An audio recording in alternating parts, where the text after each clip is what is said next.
Yeah, there is also a picture that we have. I wanted to show that picture.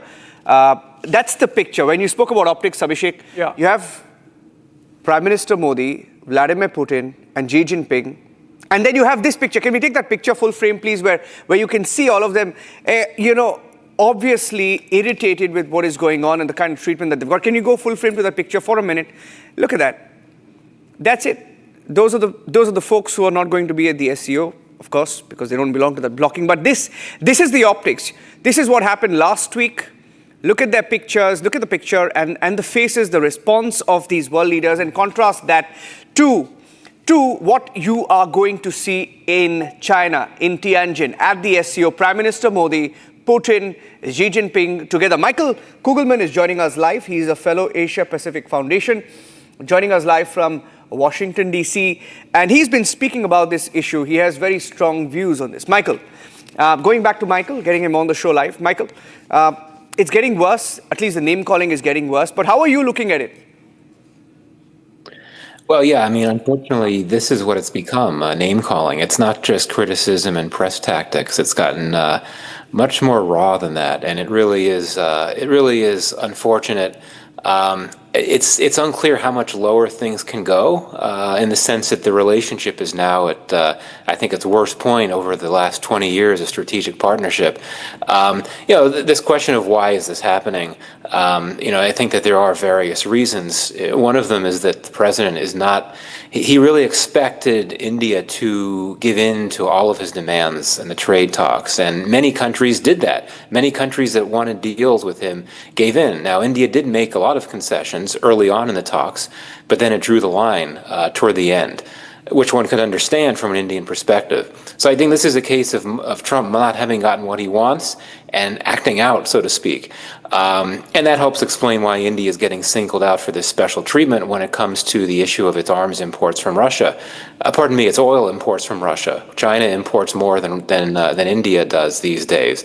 So, there's that. But I think the more important to pose at this point is, where do things go from here, right? It can't get much worse, but what to look at to hope that things could get better. There, we need to look at the possibility. Could these two leaders have an opportunity to meet in New York next month during the UNGA meetings? It's unclear, I think, at this point, if both leaders will be there, and even if they are there, would they want to meet with each other? I hope, for the sake of the relationship, that they would be prepared to do that. But that's one thing that I'll be watching for moving forward.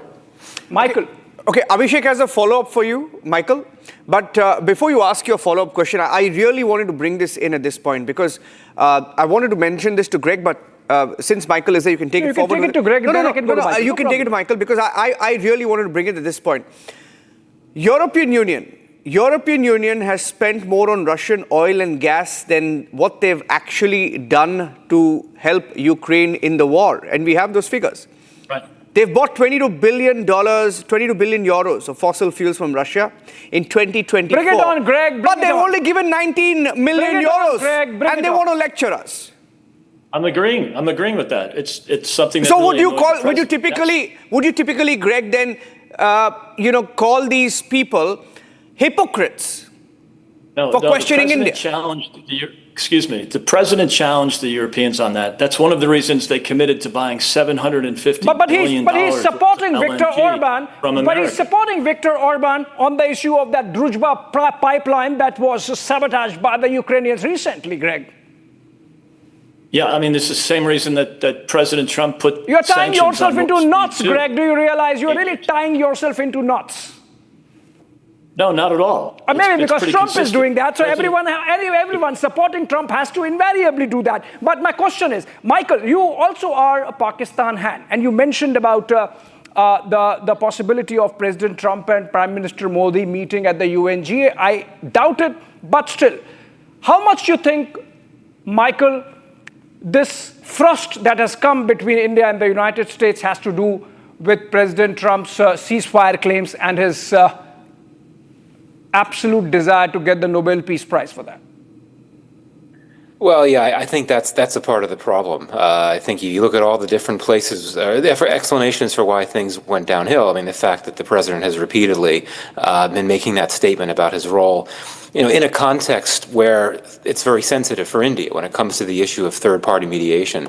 But I think it could go beyond that. I think it really gets to the fact that the U.S. has really strengthened ties with Pakistan in a big way, and so soon after the conflict with Pakistan. And I think that India has accepted the fact that the U.S. is going to have a relationship with Pakistan, a workable relationship with the military, and I think that has not hurt U.S.-India relations in the past. But now it is something that's a problem for the U.S.-India relationship, just because, again, you're seeing such changes in the relationship so quickly, and when you invite the army chief to the White House, that I think was the final straw. So again, a lot of reasons for why things have gone wrong, but I do think the Pakistan factor is something, and to contrast the two, India, of course, has said that Trump did not play a role in the ceasefire, whereas Pakistan has nominated him for the Nobel Peace Prize for that very role.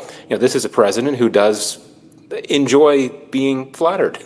So, I think that difference right there is very significant. But I don't want to overstate the Pakistan issue. There's so many other issues that have brought the relationship to this bad point that it's at now. Now, can I ask quickly, get Ambassador